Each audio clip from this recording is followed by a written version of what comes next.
Fala galera, sejam todas e todos muito bem-vindos a mais um Esporte Clube Delas. Este programa que é parte do Bar FC, que é voltado para a representatividade e o protagonismo feminino no esporte. Então, se você é novo ou nova por aqui, mais uma vez, seja muito bem-vindo. Eu sou Juliana Lisboa, quase que não sai.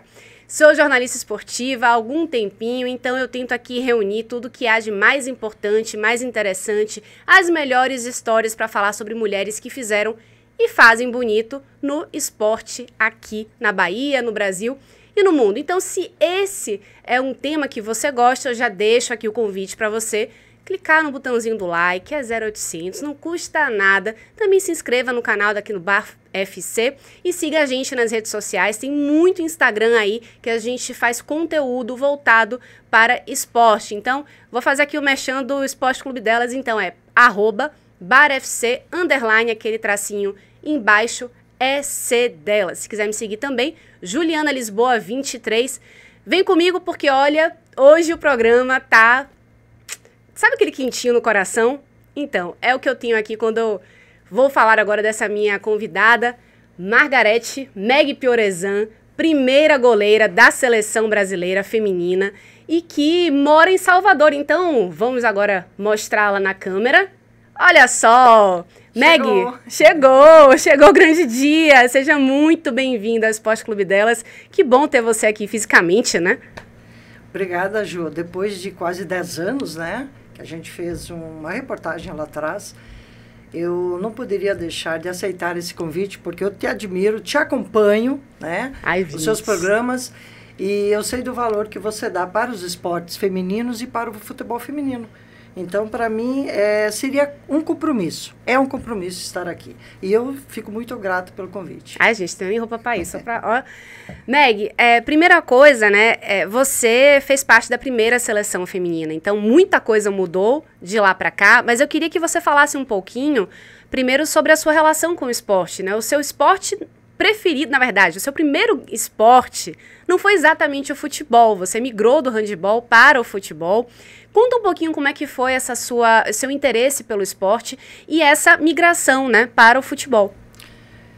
Certo. Então, em 1975, eu passei no vestibular, naquela época tinha vestibular, e fui fazer a faculdade de Educação Física em Maringá, que fica no norte do Paraná. Minha cidade é Toledo, fica no oeste, mas era pertinho. Por que eu fui para lá? Porque em Toledo simplesmente não tinha nenhuma faculdade, nem de educação física nenhuma. Então eu migrei, eu passei no vestibular e fui fazer a faculdade. Uhum. Lá tive meu primeiro professor de educação física, porque em Toledo eu também nunca tive professor de educação física, não tinha. Na aula de handebol, na disciplina de handebol, o meu professor João Marim Mecchia, que para mim é o pai, o que me criou, o que me descobriu, eu não sabia o que era handebol. Ele me colocou no gol com 3 meses, nas primeiras aulas práticas. Me colocou no gol. E eu falei, mas professor, no gol? Sim, você é alta, magra e serelepe, você vai pro gol. Alta, magra e serelepe, adorei. Eu era magrinha, eu era realmente serelepe. E aí foi assim que começou. E sua transição para o futebol, como foi que você acabou? Nessa época era proibido, né? Mulheres não podiam praticar futebol até 79, né? Tá aí uma outra coisa que eu nem sabia. Porque lá no interior é como se a gente estivesse desconectado do mundo. Não tinha internet, poucas coisas tinha na televisão e na rádio. Então, para mim, eu nem sabia que era proibido. Não sabia. Olha só, né? A ignorância pode ser maravilhosa também. Eu não sabia, porque o que fazia lá em Toledo? Era vôlei, ping-pong, brincava na rua, nadava, trepava em árvore. Não tinha professor de educação física. Uhum. Eu nem sabia o que era isso. Ninguém para falar, né? O que é. Futebol era proibido. E em Maringá também eu não sabia que era proibido, porque não era se discutido. E naquela época, a mulher não podia não tinha futebol na disciplina para mulher. Era futebol de salão, né? Uhum. Não existia. Então eu nem sabia. Pois bem, joguei handebol 3 anos, depois peguei a seleção universitária paranaense. E nada de gol de futebol. Nada. Uhum. Muito bem. Quando foi em 79, no meu último JUBS, praticamente, Jogos Universitários Brasileiros, que foi em Curitiba, já era o quarto, quinto que eu participava, quarto. Teve um cara do Rio, que a gente fez a final, chamado Fanta, falecido. Meg, você quer ir para o Rio para jogar handball? Falei, beleza. Eu estava toda entusiasmada, queria fazer fisioterapia. Olha. Eu estava em Curitiba fazendo cursinho do Positivo para fazer vestibular. Outro vestibular, já tinha ido para Santa Maria, no Rio Grande do Sul, para fazer E aí veio esse JUBS, e eu falei, poxa, você vai ter a faculdade de fisioterapia com bolsa, você vai assinar sua carteira, como primeira carteira assinada, eu já estava formada, mas eu não trabalhava, era o meu último ano ali, eu estava ainda na reta final, Na reta final.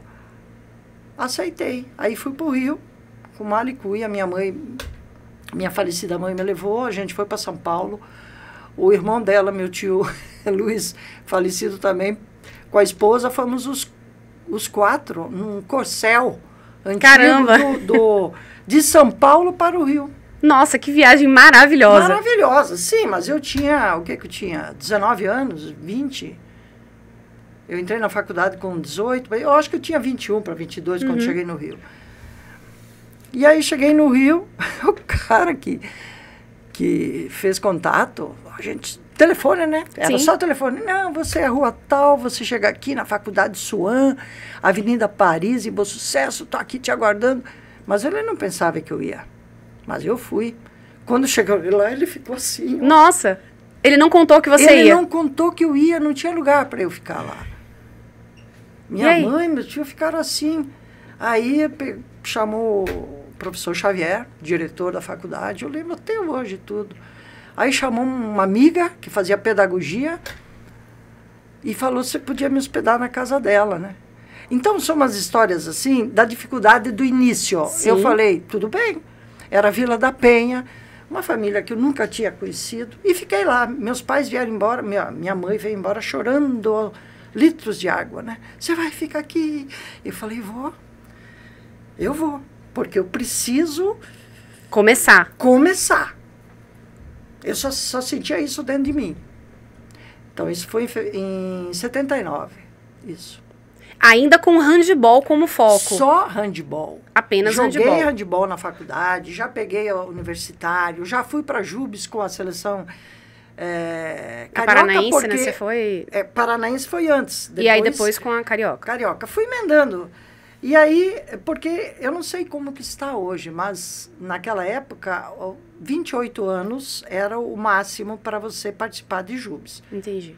Então, eu participei até 28 anos. E aí, nesse inteirinho, logo depois, no ano seguinte, entrou o radar. Areia, futebol de praia. Isso. E extremamente vitorioso, né? Foi, volta e meia a gente fala aqui, né, sobre a importância do radar para a consolidação do futebol feminino no Brasil, que é aquela coisa, o radar foi aquele time que revelou muitas atletas de ponta e praticamente toda a seleção feminina acabou sendo feita, né, por algumas... ou todas ou algumas atletas que acabaram acabaram passando pelo radar, uma ou outra que não, mas foi realmente essa mola propulsora para desenvolver o futebol no Brasil, né? O futebol de mulheres aqui no Brasil, né? E você passou por lá. Com certeza. O falecido Eurico Lira, ele era um visionário. Pronto, ele era um visionário. O Radar é um clube que eu não sei se existe até hoje. Mascarenhas de Moraes e Copacabana, um clube social. Então, ele era o presidente, o dono, e ele sempre ficou assim ligado à praia, ao futebol de praia do masculino, o pessoal do vôlei também. Então, ele tinha entrada. E ele formou esses primeiros times de futebol de areia na praia. Eram aqueles desafios. Mas eu não era goleira, eu fui para a linha. Fui lá para a linha para tentar fazer gol, mas eu era como é que a gente diz, perna de pau, né? Mas aí ele como ele sabia que eu era goleiro de handebol, ele já me pôs no gol de areia. E foi. Mas isso foi em 90. Já no primeiro ano. Aí o que... Olha, por isso que eu digo que ele era um visionário. 90 não, desculpa, em 80, né? Em 80, porque 89 já foi a primeira... Não, 88 já foi a primeira seleção feminina. Em 80. Aí, o que ele fez? Eu não estava por dentro desse Rapidinho, decreto. só te mostrar aqui, gente, olha só. Consegui achar aqui uma foto do Eurico Lira, que a Meg estava falando, olha só. Olha aqui. Com todos os troféus do radar. Não sei se vai dar para ver aqui. É nessa daí mesmo. Aqui. Eu não consegui ampliar, mas é uma sala repleta, é um escritório, na verdade, aqui, né? Mas são muitos troféus. E esse é o Eurico Lira, que foi esse cara importantíssimo para o futebol feminino do Brasil e que, enfim, apadrinhou Meg. Depois aí, o que aconteceu? Ele já levou a gente para a Espanha em 82, a gente treinou um ano, aí passou para o campo. Ele montou um time de campo. Tá? 81, por aí. Montou o time de campo e claro que fui por gol. Aí ele me migrou do gol de praia, que era mais ou menos 3x2, que nem o gol de handebol, para o campo. Aí eu não queria, eu falei, olha, peraí, vamos por partes, né?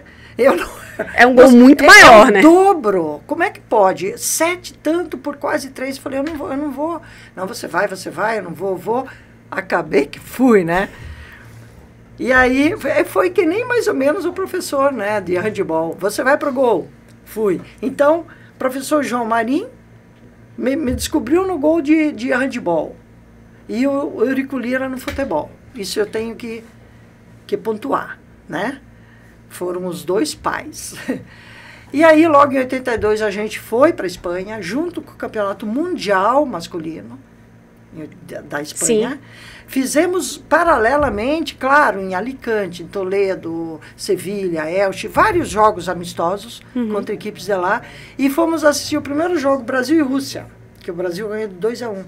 Aquele timaço que tinha lá nosso, né? Então, ele era assim, ele tinha entrada por tudo. Ele conseguia patrocínio pra gente viajar. Olha, como ele conseguia, eu não sei, mas ele conseguia, tá? Fazia acontecer. Fazia acontecer. E aí, foi isso. Meg, eu queria agora saber de você, que você falou agora desses 3 momentos que você teve de adaptação, né? Eu queria saber qual foi o momento mais desafiador para você, se foi sair do handebol para o futebol de areia, né? Ou da areia para o gramado. O campo. O campo, né? O que foi, assim, mais difícil, mais desafiador para você? Na verdade, eu não saí do handebol. Eu fiquei no handebol... Você continuou no handebol? Até 89, fazendo os 2. Radar, campo, daí deu um stop na praia. Foram alguns anos, a gente até ia para São Paulo fazer desafio lá com dos times de lá, de campo, né? Então, a praia foi muito rápido. Não sei se 1 ano, 2. Então, mas eu fiquei no handebol e no futebol. E no futebol, eu não tinha um treinador específico. Eu tinha um rapaz, Davi, que ele tinha sido goleiro na Baixada Fluminense. Mas ele não era professor de educação física, treinador, nada. Assim, de específico para saber exatamente o que estava dando, né? Sim. E já no handebol, a gente já tinha treinamento mais especializado, que eram professores, né, de educação física e tal. Dava para levar alguma coisinha desse treinamento no handebol? Dos 2. Então, assim, foi muito interessante, porque... E tinha me chamado para ser goleiro de futsal. O pessoal do Vasco também. Foram lá em casa, me ofereceram até dinheiro, uma coisa para sentar no banco. Eu falei, mas eu não quero. Imagine, eu não vou ter condições, né, de fazer isso tudo. E também não tinha nada a ver eu ser goleiro de futsal, eu nunca gostei. Aquela bola pesada, a handebol era fácil pro campo e aí não ia dar certo. Bom, fiz os 2. Mas assim, foi tão interessante porque é totalmente diferente. O handebol, você não cai bola baixa, não faz a ponte, você faz espacate. Sim. Bola média, espacate médio. E alto você dá 2 passinhos. Você não cai no handball, você não faz quedas. A área é curta, então você só sai para fechar o ângulo. Você sabe todo aqueles posicionamentos em pé. Uhum.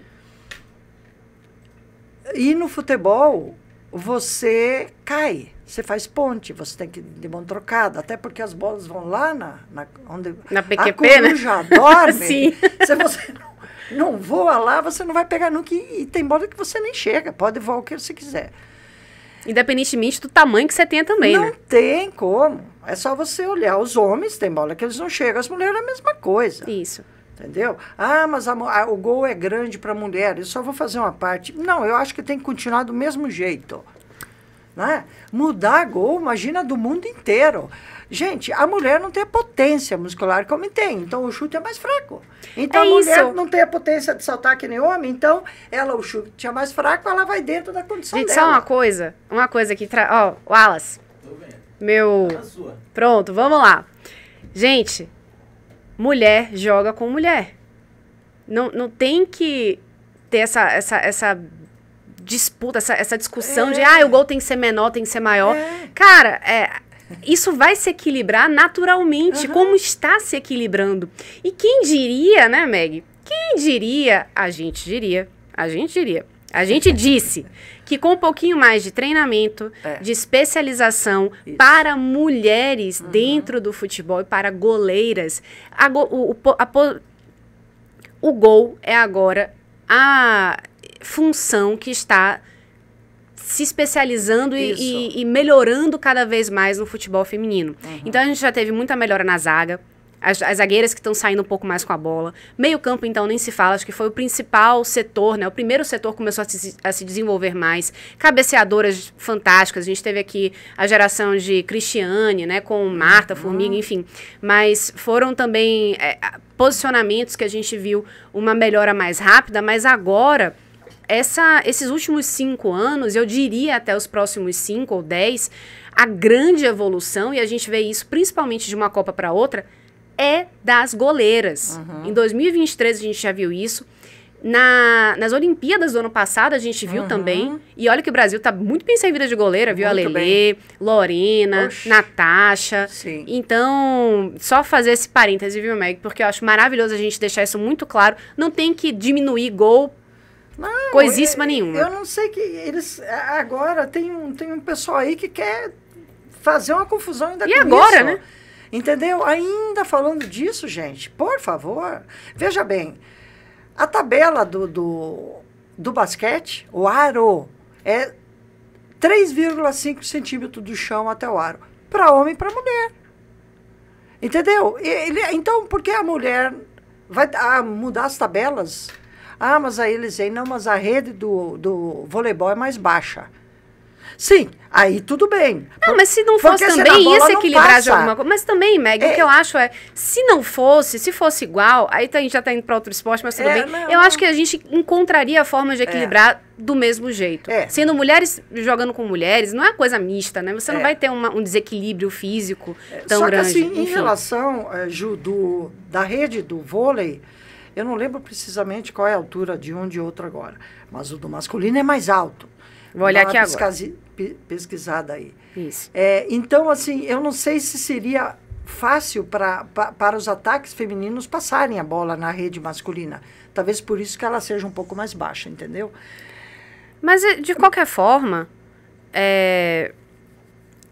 eu acho que uma questão também é a gente não ficar esperando que os esportes praticados por homens sejam a mesma coisa de esportes praticados por mulheres. Acho que cada um encontra seu estilo, sua forma. Ó, a diferença é o seguinte, a masculina, para homens, né, fica 2,43 metros, e para mulheres, 24. Isso. Então, veja bem, Ju, olha, definitivamente tem que parar essa história de diminuir o gol. É ridículo isso. Já deu, viu, galera? Já deu. Pronto, já deu. Voltando às goleiras, que você falou, o salto... O maior salto foi o desenvolvimento das goleiras. E você vê que, tanto na Olimpíada, na última agora na França e nas anteriores, nós temos goleiras altas, tudo bem, beleza. Mas temos goleiras também com um porte mais baixo. Sim. Desenvolver a potência e estão chegando lá em cima também. Exatamente. Pronto. Até a Yane, goleira do Bahia, que já esteve aqui algumas vezes, ela não é uma goleira particularmente alta, acho que ela tem 1,80 no máximo, ou não chega a 1,80, mas ela é uma goleira que está fechando o gol do Bahia, Sim. muito pegadora de pênaltis, e ela se desenvolveu muito bem pelos pés também, né? Jogando com os pés. Então, é o que você falou, é você entender o seu corpo, você entender onde você pode brilhar mais, desenvolver a potência e a agilidade. Enfim, cada uma com seu cada qual. Mas acontece que os treinamentos melhoraram. Claro. Da minha época, nós tínhamos os nossos treinadores eram ex-goleiros, então, eu não vou citar nome, foram todos maravilhosos da época, era o que tinha. Mas só que eram umas cargas tão violentas. Eu lembro, por exemplo, para treinar para Atlanta, na fase aqui do Brasil, que a gente foi para os Estados Unidos também e tal. Antes de ir para Atlanta, ficamos nos Estados Unidos. Ficamos em Rapid City, depois fomos para Atlanta, no mesmo país. Cara, tinha dias que a gente fazia lá na granja 1000 saltos, as goleiras, nos chiqueirinhos da corda, pula. A gente ia deitar, levantava o dia seguinte com o joelho estourado. Então, assim, era tudo meio empírico. Sim. Pronto. Então, tudo bem, era o que tinha. Certo? A gente desenvolvia o que podia. E o que mais aparecia na nossa geração eram os goleiros. Porque o jogador de linha, se ele tem uma dificuldade, ele passa a bola, ele dá um miguezinho aqui, vai. Mas o goleiro não pode. Pode se esconder do jogo, né? Goleiro não pode. Não passa. Quantas vezes eu ia sair para a bola? Não, joga para lá. Porque já tinha ido defender e aí estava esbaforida, nem conseguia mais dar um passo, tinha que descansar. Mas o goleiro não. Então, que bom, melhorou. E não tem como não melhorar, porque é dado um treinamento fisiológico, muscular, um treinamento certo. Beleza. A menina tem talento, tem que ter talento. Claro. Você vai dar o que quiser que não vai para lugar nenhum. Lorena é um espetáculo. Está arrasando lá nos Estados Unidos. Isso. Lelê está vindo numa contusão, mas também é ótima. Agora o Arthur levou a Carlinha também. Isso. Carlinha ganhou... Do São Paulo. Ganhou o título de melhor goleiro ano passado. Lá na ESPN, Bola de Prata. Eu fui entregar com o Carlos Germano, ela ganhou. E você olha assim, gente... O que tem? Treinamento, porque não é um monstro de mulher, Sim, não é. Não é mega alta, né? E não precisa ser também. Entendeu? Ela tem talento, tem uma medida ali. Então, desenvolveu demais as goleiras. Nossa, a gente está super bem servida, viu, Ju? Graças a Deus, né? Então, Estamos indo. Vou te perguntar mais pra frente também o que é que você tá achando dessas convocações, né? Dessa era Arthur Elias agora que a gente tem pela frente.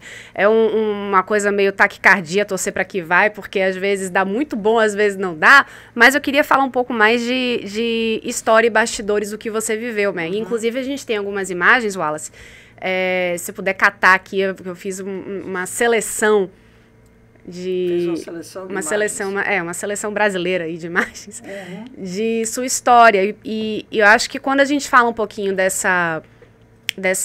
bastidores do que vocês viveram, né, as primeiras seleções do Brasil, apesar de vocês chegarem numa modalidade que estava se firmando entre as mulheres, porque já era uma paixão nacional, o Brasil, enfim, já era tricampeão quando começou Sim. Quando começou o futebol para mulheres, o Brasil já era tricampeão do mundo. 88, na verdade. É isso. O Mundialito na China. O Mundialito na China, né? Eu pedi dispensa. Aqui foi você. Isso aí foi em 95, Copa América. Isso aqui foi em Uberlândia. Isso, exatamente. Nossa, aqui, Cici, você. Eu, Suzy, Elaine, Fanta, Marisa. Roseli, Pretinha, Senira, Cici, Michael Jackson e Leda Maria. Saudade. Que timão, hein? Lotava o estádio. Lotava os estádios. Isso aí a gente tá falando já de uma... artilheira, quem? Quem mais, né? Cici. Nós nos classificamos para ir para o segundo Mundial na Suécia, porque isso aí foi o segundo Mundial foi em 95. Isso. tá? Primeiro 91, segundo 95. 91 e o segundo 95. Então, era uma vaga só para a América do Sul na época, e sempre era nossa, né? Porque as equipes do Sul-Americano ainda estavam engatinhando. Eu não gosto de falar fracas. Elas eram inexperientes. Sim. Eu acho que fica mais elegante. Porque não tinham A gente cuidado. ainda vê essa discrepância muito grande, né, entre a seleção brasileira e as outras seleções, eu diria, sul-americanas, mas latino-americanas, né, como um todo. E eu acho que o mais próximo que a gente teve agora de perder uma Copa América, essa hegemonia que nós temos na Copa América, né, desde que perdemos em 2006 para a Argentina, foi agora essa decisão com a Colômbia, né? Que foi para os pênaltis num jogo de misericórdia, né? Aí foi... Não, a Colômbia deu um salto qualitativo, assim. Tanto é que tem atletas da Colômbia jogando na liga até americana, eu acho. Tem na espanhola também, né? A gente tem Linda Caicedo no Real Madrid. Nossa, linda. Ela é espetáculo, né? Eu sou muito fã dessa Me menina. lembrou quando Formiga estreou aqui, ó, em 95 na Suécia. Sim. Ela participou, ela era banco. Eu não lembro, Formiga no Sul-Americano, de Uberlândia, eu não lembro. Mas acho que ela já estava lá. Mas na Suécia ela também era banco, mas ela começou muito jovenzinha. Então, assim,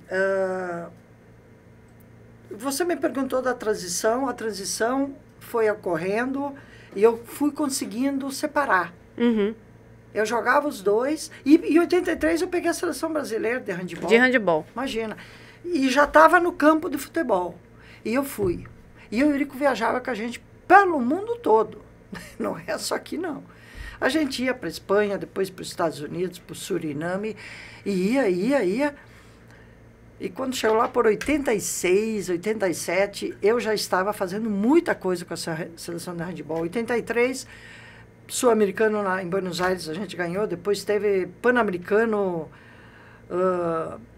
acho que Colorado Spring, nos Estados Unidos, depois teve aqui no Brasil, depois teve o Pan-Americano da América em Indianápolis. Sim. Ficamos com medalha de bronze, tudo eu fazendo os dois. Aí, um belo dia eu falei, estou bem cansada, eu não vou conseguir dar conta mais, né? Conta. Em alto nível, né? Em alto nível, mas não tinha ainda perspectiva de seleção brasileira masculina. Masculina. De campo. De campo. Perfeito. Aí, quando chegou assim, acho que 86, eu falei, Eurico, eu não estou aguentando. Eu vou parar. Não, porque nós vamos para o Havaí. Eu falei, mas eu não quero ir para o Havaí. Eu falei, agora eu quero ir para o Mundial na Bulgária, em Sófia. Isso de handebol. E era o meu sonho, eu era apaixonada pelo gol da handebol, apaixonada, totalmente apaixonada. Aí o Eurico falava, Meg, handebol não existe. Eu falei, não existe para você, né? Ele já era realmente muito visionário, né? De que ia ter um crescimento muito grande. Ele era. Aí ele chegou no meu trabalho lá na Suam, eu com handebol, com a seleção brasileira focada só ali, chegou no meu trabalho, eu já estava fora do radar, uns 2 anos. Ele chegou com uma convocação. Ele foi lá no meu trabalho, eu lembro até hoje. Era o ginásio, ele subia a escada. Mas o que ele está fazendo aqui? A tua convocação para ir para a China, em 88. Ah, sim, a primeira seleção. A primeira. Eu falei, mas Eurico, eu estou afastada. Ano que vem tem um Mundial em Sófia do handebol, eu estou treinando, eu estou fazendo viagem com a seleção brasileira para cá e para lá e tal. E aí? Não, mas você tem que ir. Eu falei, mas como assim? Se eu estou fora do radar há 2 anos, parei. Não, mas você vai, porque é muito necessário você ir. Eu falei, Eurico, eu não vou. Me desculpe, mas eu não vou. Não, fica com esse papel, com a convocação e pense. Tá bom. Aí eu falei, não vou. Aí cheguei para uma diretora que tinha lá na Suam, no Departamento de Educação Física, Marli. Ela tinha sido atleta de basquete da seleção brasileira, da época lá antiga, de Norminha, não sei, não acompanhei, mas era uma época... E ela era professora de basquete da UFRJ também. Aí eu tudo perguntava para ela, porque eu também era novata, ali eu tinha que saber das coisas. Aí ela, Meg, não é assim que se faz, de não ir. Venha cá, me levou na máquina de escrever, né? Porque nem tinha computador. E ela, eu falei, você tem que fazer um pedido de dispensa. Sim. E falar por que você está pedindo a dispensa e levar lá para a CBF. Tá bom, eu fiz isso. Levei para a CBF e dei entrada lá na CBF. Uhum. Esqueci. Fui para o meu Mundial de handball. Eu já tinha 34 anos. Quando eu voltei, eu falei, bom, agora eu vou parar. Descansar um pouquinho. Então, vou parar. Estava fora do futebol. Peraí, você queria se aposentar? Se aposentar. Mas a vida te aguardava vida tantas coisas. Aí eu fiquei ali sossegada. Quando chegou em 90, o Eurico me vem de novo, me convocando de novo. Eu falei, você não me esquece, não? Não, porque agora vai ter um Mundial oficial, lá na China também, em 91. E tem uma coisinha que está falando aí, ele era muito antenado, que parece que vai ter depois o segundo, e vai ter uma Olimpíada lá para frente. E isso já seria em Atlanta, né? E eu era 96. louca para ir para uma Olimpíada, só que com o handebol a nossa seleção nunca conseguiu. Que aqui na América tinha uma vaga, e era sempre das americanas. Por isso que a gente foi para o Mundial B na Suécia. Sim. Porque era o segundo e terceiro, nós e Canadá. E elas para a Olimpíada. E o Mundial A, eu falei... então pronto, ele já sabia exatamente o que acho que ele usar já sabia. Pra conseguir chamar você de volta. Não, venha. Ele tentou, viu? Mas ele conseguiu também, né? Logrou êxito. Temos imagens aí também antigas de Meg aí já falando em Copa do Mundo e também em Olimpíada. E você foi pra Olimpíada? Fui. Realizou esse sonho? Eu tive que me cuidar. Mas eu me cuidava, eu ainda sou magra, mas eu era bem mais. Eu tinha uns 2, 3 quilos mais magra e me cuidava. Aí me cuidei. E você também era uma referência. Quem fala muito disso, né, das vezes que eu consegui conversar com algumas das pioneiras, falei muito com você, né, daquela matéria maravilhosa que a gente fez já há 10 anos. Tem 10 anos isso. Nossa, fizemos uma foto lá na praia. Tá um calor danado. Jogando a bola assim. Né? Foi maravilhoso. Não, trazer aqui um pouquinho de fofocom, né, de bastidores. Tem uns 10 anos, né, que eu fiz um especial de futebol, não, foi em 2015, eu lembro disso, de futebol feminino aqui da Bahia. Inicialmente seria da Bahia, mas acabou sendo um especial gigante, né? Foi isso aí, uma página inteira. Foi um caderno, Foi um caderno, foi praticamente um caderno dentro do... Não, foi um negócio... Eu acabou sendo muito... até hoje. Eu também. Ou era pra trazer. Eu guardo tudo. Era pra eu trazer. Mas, buscando, né, essas referências, né, eu conversei com Cici, conversei com a Elaine também, Elaine Estrela, sim. E outras jogadoras também. Acho que na Suécia. Isso. E aí, me deparei com 2 jogadoras aqui na Bahia, Soró, na época, né, Solange, sim. Na época morando em Feira de Santana, e você, que eu descobri que a paranaense resolveu se aposentar e vir morar aqui em Salvador. Eu me aposentei no Rio. Maravilha, né? Que então, se tá aqui, ótimo, né? Então, vamos fazer esse encontro acontecer. Aconteceu. Aconteceu. Foi muito Solange legal. Ligou, Meg, tem uma pessoa... uma doida. Ela é muito legal, do jeito dela, assim, né? Lá da TV, quer fazer uma reportagem. Acho que era até do À Tarde ainda, né? Jornal à Tarde, jornal, enfim. Do jornal. Aí eu falei, beleza. Vamos embora. E foi. E aí, conversando com Soró, conversando com Cici também, elas falam muito de você como uma pessoa que era quase que uma mãe, assim, de dar conselho, de dizer o que podia, o que não podia fazer, de dar puxão de orelha também quando era importante, né? Eu queria que você falasse um pouquinho dessa sua relação, né, com as jogadoras, algumas mais novas que você, e essa... Todas, né, praticamente. Eu era mais velha. E como era isso aí? Você vê um bando de menina lá, fazendo um monte de besteira, você dizendo, pelo amor de Deus. Assim, eu tive toda uma regra, assim, no handball, né? Bom, já veio de casa, isso tudo, mas no handball, de alimentação, de dormir, de treinar. entendeu? Treinamento e tal. E aí eu levei isso para o futebol. Mas o Eurico também fazia isso. Ele dava cada esbrega sentado assim, botava o pessoal, falava, vocês pensam que... Olha essa moça. É linda essa camisa, né? Puta, ó, Tafarel, ó. É. Tem mais foto. Vamos botando mais foto. Eu queria ter de volta um pouquinho. A carinha tá aí, igualzinha. Oh, meu Deus.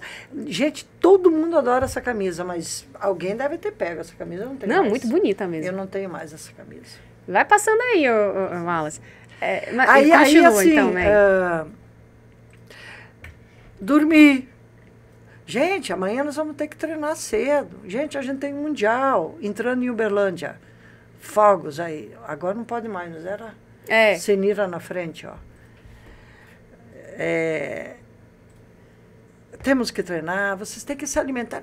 Não gosta dessa comida, vai lá, vai viajar nos Estados Unidos, vai para onde? Para a China em 91, não queriam comer. Falei, como é que vocês vão jogar? Mas essas comidas, esses camarão branco, esses não sei o quê. Não, teve uma história também que vocês ficavam muito à base de chocolate, né? De M&M. E levavam coisa pro quarto. Parecia... A gente... É de dar risada, tem coisas que a gente não pode falar. Aquela mesma foto, né? De 95. E aí, eu falei, bom, se não querem, não faço. Agora... Como eu tinha muita responsabilidade no gol, eu estourava lá atrás. Eu falei, vocês têm que ter energia para correr. Não vai ficar dependendo só de mim, não. Não vai ficar, goleiro não é Deus, né? Goleiro não é Deus. Tanto é que, nossa, como a gente era atacada, né? A gente era muito atacada. Até hoje, né? Era bola naquela área. Olha que foto linda. Essa foto foi do Museu do Futebol, né? Mas essa foto eles levaram a gente... Em 2021, 30 anos da primeira seleção oficial, 91 China, 2021. Levaram a gente lá na Granja. Começa um resgate, né, das pioneiras, né? Sim. É o que a Ana Thaís Matos fala, antes tarde do que mais tarde. Mas começou esse resgate. A Duda estava ainda lá junto com a Pellegrini. A Pellegrini continua, a Duda saiu logo depois. Levaram a gente, mas foi muito rápido, mas pelo menos existiu. Nós fomos no sábado e voltamos no domingo, foi uma loucura. Mas trouxeram a Lúcia da Itália, dos Estados Unidos, veio a Tafarel, só a Cici não pôde vir. E assim, Cici, acho que tinha também algumas questões de... como é que posso falar? Ela tinha ainda uma resistência. Tinha. Né? Acho que agora está melhorando. Ela ficou muito magoada. Não deram para a nossa imperatriz, que ela diz que tanto faz, para ser dela ou da Bia Zanerato. Da Bia Zanerato, mas tudo bem, ela foi elegante, é dela. Tá, é dela. Todo mundo sabe que é dela. Tudo bem, se a Bia quer, pode ficar um pouquinho, mas é dela. Mas então as histórias eram assim, sabe? E eu ficava treinando no quarto, lá na China em 91, fazendo abdominal. Aquele quarto da China era até os 10 estrelas, eu acho. Era um pequeno apartamento. Então eu corria, eu fazia treinamento, e o pessoal entrava lá e falava, poxa, falei, a gente vai ter que se cuidar, e vocês tratam de comer e dormir. O que vocês estão aprontando aí? Então eram essas coisas assim, sabe? E... falando agora um pouquinho sobre o que você enxerga de seleção, né? É claro que você já não está mais na ativa, mas de fora você consegue enxergar, né? Como, por exemplo, ter treinadores específicos para goleiras. E o que a gente consegue ver na mídia também, é o que algumas jogadoras falam, né? De profissionalização em todos os setores do futebol feminino. Na seleção é o que a gente vê mais fácil. Nos clubes ainda é um pouco mais difícil. E principalmente em clubes de diferentes regiões do Brasil e também de diferentes níveis das competições nacionais. Então, se é um clube de A3, não é tão profissionalizado quanto um de A2 ou de A1, e mesmo assim no de A1. Aqui já está mais na elite, Corinthians, Ferroviária, São Paulo, Palmeiras, agora Bahia, né, que tá brigando no topo também, semifinalista de Copa do Brasil. Mas, assim, a gente sabe que são estruturas diferentes. Na seleção, a gente já começa a ver equiparação das diárias pagas para homens e para mulheres, algo que já acontece desde 2020. Tem também a última Copa do Mundo, que as mulheres viajaram. Então, tinham um uniforme pela primeira vez, voo fretado. O impacto que isso tem para as atletas, e não só em relação a você se sentir valorizada, mas em o que você pode entregar dentro de campo. A valorização também, né? Também. Se sentir valorizada. Claro, mas assim, isso não tem como, né, a gente dimensionar, né? O que uma noite bem dormida, você pegar menos uma conexão no avião, você comer uma comida assinada por um nutricionista, alguém que vê uma chuteira personalizada porque você tem um tipo de pé XYZ, não sei. Mas coisas que são óbvias, olhando hoje, que vocês não viveram, né? Esse salto é algo que a gente pode também perceber esse salto do profissionalismo para com as atletas também é algo que está andando junto, na sua opinião, com o salto técnico que a gente está vendo também? Olha, se for comparar com a nossa geração, eu fui até 96. Ceci foi até 2000. Poderia ter ido... Aqui. Ela continuou jogando lá. Com a seleção. Ela poderia ter ido até 2004 em Atenas. E estar também com medalha de prata. Que foi a nossa primeira. Mas aí é outra história. Então, claro, tudo vai indo para frente, né, Juliana? Antigamente a gente não pode querer comparar se a gente não tinha especificidade de treinamento, treinamento específico de goleira. A gente tinha um esforço, né? Não tinha dinheiro. Os clubes não pagavam. Eu joguei no Vasco 10 anos. Quando a gente voltou de Atlanta, em 96, que a gente teve nosso primeiro salarinho, que era uma parceria junto com o Vasco, prefeitura, mas era assim, tinha que trabalhar. Eu já dava aula. Eu trabalhava a minha vida inteira. Aliás, eu trabalhei minha vida inteira e treinava quando dava. Pronto. Então, eu também tive um grande diferencial nisso. Sim. Treinava 1 ou 2 vezes na semana, porque eu já trabalhava, já era concursada, dava aula em colégio e tal. Então, a gente foi indo. Eu não gosto de ficar... Eu gosto de comparar, porque tem que comparar. Sim. Mas falar, porque na nossa época a gente tinha, mas não tinha mesmo. Era aquela época. Acabou. Aquilo passou. Depois teve os mundiais, né? Começou em 91. 96 a primeira Olimpíada. E veio um crescente, os mundiais sub-17. A base, né? Se consolidando.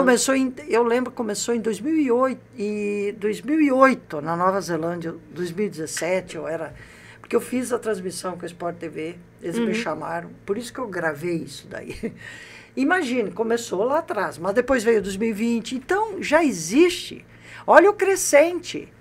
Desenvolvimento do futebol feminino foi mundial. O Mundial acho que foi em 2017 mesmo, feminino. Qual?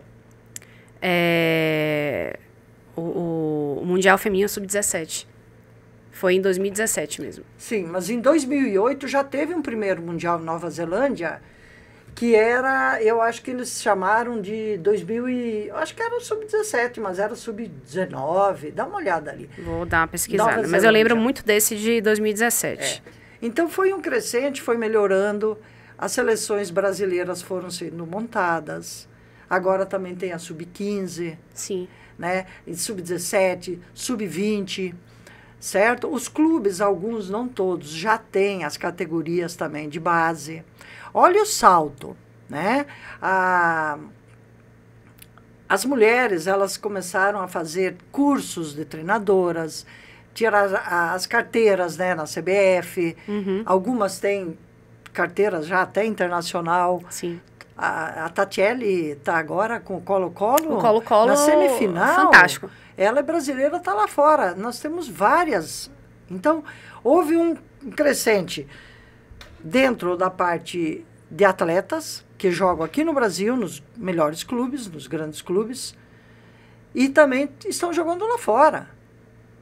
Você tinha razão. O primeiro foi em 2008. Na Nova Zelândia, E foi a Coreia do Norte a campeã. Foi. O Brasil não passou da primeira fase. Então, foi um crescente. E aí, também a Conmebol, exigindo que os clubes tivessem futebol feminino, os clubes da primeira divisão, né? Aqui na América, certo? Então, desenvolveu. Aí já temos plantel femininos também dentro dos clubes trabalhando, não só como treinadoras, e são capacitadas, têm a carteira, fizeram um curso. Então não tem mais como voltar. E aí a cargo, claro, tem que vir um patrocínio. As meninas lá fora estão ganhando muito bem, algumas aqui estão ganhando muito bem também. A gente viu que a Amanda Gutierrez agora sai do Palmeiras, a maior venda da história do futebol feminino. Mais de $1 milhão de dólares. $1,5 milhão de dólares praticamente, né? Dá quase 6 milhões de reais. Já pensou? O que é muito pouco ainda. Para o que significa Amanda Gutierrez. Mas a gente já mostra...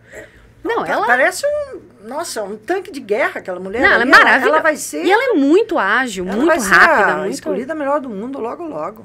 Já fez parte dessa lista agora, né? Já esteve entre as 20 melhores. Mas isso mostra também, o Cruzeiro está fazendo também uma janela muito interessante, né? Vendendo as jogadoras em idades muito jovens ainda, né? Sim. Então, para os clubes entenderem que é um negócio, que é um mercado, Não né? tem volta. A Dudinha está lá nos Estados Unidos, foi para o São Paulo. Em 2021, na Granja, com a Simone Jatobá, eu fui de assistente pontual. Porque na época tinha a Pia. Sim. E a Pia foi responsável também para equivalar as diárias. Ela teve um papel muito importante, a Pia aqui no Brasil, e eu tiro o chapéu, apesar de que muitas pessoas, erroneamente, e até com a falta de educação, criticaram ela. Eu acho assim que na bola ela não teve o sucesso que se esperava, isso acontece, mas eu acho que ela deixou um legado imensurável em fazer a profissionalização também das categorias de base e a troca do profissional com as categorias de base. Então, você já começa lá de trás a ter um modelo, a ter um processo que é replicado até você chegar no profissional. Então, isso que ela conseguiu deixar de legado, que é uma estrutura que a gente não tinha no Brasil e que ela viu na Suécia, nos Estados Unidos, onde ela trabalhava lá, a assistente dela trabalhava com base. E ela ia visitar os treinos das bases. Nos 30 anos das pioneiras, ela fez a nossa convocação. Olha que bonitinho. E foi lá assistir, foi lá junto com a gente. Então, ela era bem participativa. Eu estou falando assim, que ela deixou um legado muito grande. Então, não tem mais volta. Equivalou a diária da seleção principal. Sim. Claro. E você falou também, a tem esses privilégios, a B, a A2, o A3, não, mas é que nem o masculino. Se você vai para a terceira divisão, é um salário mínimo. E quando tem, né? Quando tem. Então, isso daí tá certo, acho que beleza. Em relação ao salário, tem que melhorar? Tem muitas atletas que ainda não ganham um pouco, mas aí cada clube... Cada estado vai ter que correr atrás, porque as portas estão abertas. E teremos também uma Copa do Mundo em 2027? Teremos uma Copa do Mundo. Então, nossa, eu fico muito feliz. Que salto que deu. Qualitativo. Quantitativo, tem mais atletas jogando. As novas já vão jogar. Os pais já levam para jogar. Na nossa época era preconceito. Vamos lá, nem vamos falar nisso, que era, pronto, acabou, já passou, era a época. Hoje em dia não existe. Lá em Toledo, na minha cidadezinha, que tem 200 mil quase, já tem milhares de meninas que jogam bola. É isso, né? É uma mudança de cultura. Teve uma goleira na França, a terceira goleira de Toledo, que estava lá na França. É nossa. Foi... Eu não lembro o nome dela agora. Camila. Eu acho que era de Toledo. Ou Mariana. Não vou lembrar também. Também não Camila lembro. Maria, porque eu tô confundindo um ciclo com o outro. Os dois irmãos no voleibol, a menina na seleção feminina e o menino na masculina, de Toledo. Eu não sei, também a região... A Júlia, você fala, né? A Júlia. Júlia Bergman. Bergman e o irmão. São lá de Toledo. Enfim, não tem volta, Ju. 2027, eles que façam que nem o presidente da FIFA falou, Giuliani, agora. Eu vi, eu peguei... O Infantino, né? O Infantino falou, olha, nós precisamos de ajuda, são 32 equipes, seleções, vai ser inédito, vai ser a maior, e mostrou, né, a sede, Recife, Salvador, e foi indo, e nós precisamos que todos nos ajudem. Então, vamos fazer uma Copa. O que está sendo feito aqui, por exemplo, na Bahia? Não sei. Já estão se mexendo alguma coisa, né, para dar... outra coisa, às vezes atletas que já jogaram na seleção, que tem várias aqui, não vão participar de nada. Quando fui assistir a Jamaica aqui, o presidente estava lá, agora não mais. O então presidente. O então. E Reginaldo. A Cris também estava lá, a gente conversou rapidinho assim. Ela perguntou a Cris o que ela achava de levar a seleção, que para mim, de levar a seleção para fazer jogos amistosos assim, fora do eixo Rio-São Paulo. Falei, Sim. Excelente! Ótimo! Necessário.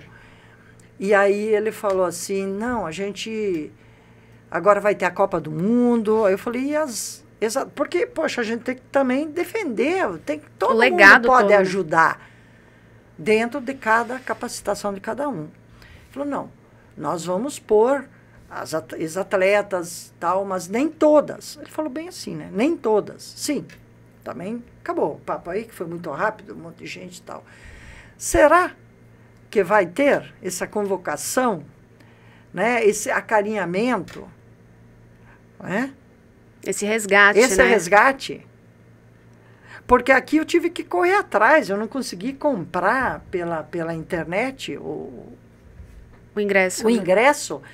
Quando fui entrar lá na internet para comprar, dava que não tinha mais um setor e dava erro e tudo. Eu falei, eu estava com a Suzy, a Soró foi com outro pessoal, eu falei, vamos pedir para o presidente da federação. Vamos pedir para ele. Tivemos que pedir para ele. Não porque não tinha dinheiro para dar, foi uma confusão ali na hora. Aí nós chegamos lá, ele também estava lá, ele nos tratou muito bem, mas há necessidade disso? E para a gente descer para falar com elas, há necessidade disso? Ou seja, você acha que ainda existe uma dificuldade muito grande de integração das seleções, Sim. né? Porque, na verdade, todo mundo ali representa a seleção brasileira, cada um em seu momento. É o mesmo time, é o time do futebol feminino. Olha lá as americanas. Na nossa época, a Michelle Eikert, ela lidera todo mundo lá. Elas estão em várias coisas, elas participam, falam com as atletas recentes, assistem os jogos delas, fazem coisas, vão para o lado, tudo bem, são pentacampeões olímpicas, Sim, mas existe também uma... Será que também não é por isso que elas são... Eu acho que aqui eles estão deixando a desejar muito. Já está na hora de fazer alguma coisa. Eu vi a Formiga dando um depoimento essa semana na internet que ela quer continuar o legado, mas ela quer as ex-atletas das gerações que ela passou, juntar o que pode ser feito. Não é feito nada. Foi feito isso em 2021, mas eu acho que até foi meio... Não sei por que fizeram isso, a gente já nem sabe por quê. Mas parou por aí, né? Aí... É articular. Realmente. Articular. Quem é que vai fazer isso? Muito bem. A federação, a confederação. Meg, tá terminando já o nosso tempo, infelizmente, mas antes eu queria que você falasse um pouquinho de bola, né? O que você está vendo e em relação à seleção brasileira, que a gente passou agora por mais uma medalha de prata nesse último ciclo e estamos agora com muitos amistosos, né? Tivemos um resultado histórico que foi vencer os Estados Unidos nos Estados Unidos pela primeira vez. Alguns resultados interessantes contra o Japão, a França, que a gente perdeu depois de abrir 2-0, perdemos por 3-2. Ou seja, não é só na seleção masculina que isso acontece, na feminina também a gente sofreu isso recentemente. Mas assim, essa gestão do Arthur Elias, essa era Arthur Elias agora, e o que esperar para 2027. O Rafa Alves, né, que é um querido e que comanda o Planeta Futebol Feminino, ele fala, olha, eu já aceitei que vai ser taquicardia todos os jogos. Mas é aquela coisa, quando dá certo, dá muito certo. Como que aconteceu no jogo contra a Espanha, na Olimpíada, no segundo jogo contra a Espanha, que a gente venceu 4-2, o primeiro não. Contra a França também deu muito certo, mas pode dar muito errado também, né? Assim, o Arthur tem todas as credenciais para estar ali. Comparar Arthur com Pia, não se deve. Não te peço isso também. Não, eu sei, mas eu estou falando no geral. Sim. Pia é uma grande campeã, ela é campeã olímpica também com a seleção americana. Então dizer que Pia não sabe, não entende de futebol, é uma bobagem. Não, de forma alguma, não. Pronto. Então, o Arthur tá aí, tem todas as credenciais, é um campeão lá com o Corinthians, Libertadores, ganhou tudo. Estudioso, é um cara novo, elegante. Conheci ele também nesse jogo. Não, conheci ele na entrega lá da bola de prata. Em dezembro. Muito, muito querido, falou, olha, qualquer coisa que precisar, nós estamos aqui e tal. Então, ele está ali. Eu acho que ele está fazendo um bom papel. É óbvio que ele ainda está fazendo bastante experiências, convocando gente nova, colocando veterano. Agora, não chamou a Marta para os 2 amistosos. Ela foi chamada antes, e aí jogou Copa América. Jogou Copa América. Está indo super bem no Orlando Pride. Fez agora um gol de cobrança de escanteio olímpico. Belíssimo. E cabeça. Então, veja bem, para mim, eu não sou técnica, obviamente. Se Marta, o ano que vem, que é véspera do Mundial, estiver bem no Orlando, ela tem que ser convocada. Porque o Mundial não são só 18, que nem a Olimpíada, são 22, 23. 23 jogadoras, normalmente. 23, então tem espaço para ela. Porque ela está nativa. Ela ficou em 10º lugar agora na entrega da bola, 12º. Erroneamente, viu? Porque com a temporada que ela fez... Então, uma temporada estupenda. Ela fez uns gols, assim. E esse no gol Orlando Pride, né? Na Copa América, na final, ela faz 2 gols. Não, quando ele entra, olha aqueles 2 gols espetaculares, gente. Eu quase caí. Falei, meu Deus! Marta! Então, assim... ele está fazendo ainda essas experiências. Vamos ver o que vai acontecer. O ano que vem ele não pode mais fazer experiência. Já vai ser fechando. Ele já tem que começar a fechar os, né? Por enquanto, a gente já mais ou menos vê algumas que não vão mais ser chamadas. Né? Que o ciclo vai acabando para algumas, né? O ciclo vai acabando. Mas ele é um treinador que está botando o time para frente. O time está tocando mais a bola, não está dando tanto chutão como dava. Isso. Então, isso é muito importante, porque a zaga está mais segura, toca a bola, sai com o meio de campo, vem buscar a bola, passa. Então, nós temos muitas atacantes boas. E vai ser difícil ele escolher, viu? Né? Vai ser difícil. A Dudinha mesmo é novinha, mas ela vai querer estar lá. Lógico. Ela vai querer estar lá. Aí tem Jennifer, aí tem aquela... A Caroline também tá muito bem, né? Entendeu? Ari Borges, que é volante, mas também se deixar um espacinho, ela vai pisar na área. Ari Borges... Tá voltando depois de lesão. Foi convocada de novo. Foi. Então, assim... Nossa, agora ele vai ter mais dificuldade, porque tem muita gente boa. E nós estamos bem servidas de goleiras também. Se nada acontecer com a Lorena, fisicamente, ela vai lá, vem para o Mundial e vai fechar o gol como ela está fazendo lá. Porque ela é excelente. Pronto, tem altura, está treinando desde novinha, com todos os treinamentos, todos. Olha, se estica toda, tem um reflexo incrível. Treinamento à vontade, tudo específico, então não tem como dar errado. Então, assim, eu torço por ele, espero que dê certo. Eu acho que vai dar. A gente também acha que dá, mas na hora não dá também, né? Uma bobeira. Bem. Porque teve umas coisas também na Olimpíada. Que foi uma substituição que foi feita com a... Meu Deus, ela está jogando nos Estados Unidos. Ela foi convocada. Ludmilla? Ludmilla. Que eu falei, meu Deus, não entendi como também. que tira? Ela que fez um gol que estava impedido. Como que estava impedido, mas depois ela fez eu outro. Sei, Era aquela que estava atacando, era um monstrinho, todo mundo tinha aquela... Aquela mulher é muito forte, ela parece atleta de corrida, de atletismo. E ela saiu do atletismo para jogar futebol. Então, lembra a Kátia, na nossa época, que era do atletismo. Boa, isso. Lembra a Kátia. Então, veja bem, essas coisas que eu não entendi, eu espero que não aconteça, porque não tinha. Aquela moça que veio fazer um podcast com você, que ela está fazendo acho que doutorado lá na Inglaterra. Júlia. A Júlia. Ela foi lá ali no meu apartamento, a gente conversou. Júlia Belas. Inclusive, ó, vocês que não assistiram ainda esse podcast com a Júlia Belas, o episódio aqui no SC Delas tem uma playlist no Bar FC, então aciona lá a playlist, vai achando que tem um podcast maravilhoso com Júlia Belas. Enfim, e assistam todos, inclusive, todos os SC Delas. Eu vou pegar um tempo e vou assistir um monte. Mas só para falar, ela foi assistir um jogo lá da Olimpíada, mas não entrou. Porque eu acho que não conseguiram ingresso, ficou do lado de fora, enfim. E o pessoal lá fora veio falar, brasileiro, por que a Ludmilla saiu? Aquela moça. Então, assim, vamos esperar, porque ali estava no campeonato, né? Ali estava no jogo, valendo. Então, assim, mas eu acho que não vai mais ter esse tipo de coisa. Não, acho que Arthur Elias tem um plano, né? Já conseguiu uma medalha de prata olímpica, eu acho que já... eu acho que não pode contar tanto com a sorte no campeonato, na Copa do Mundo, como ele contou também com a sorte na Olimpíada. Porque, pois é. Porque os segundos melhores classificavam também, né? Então... Os terceiros, né?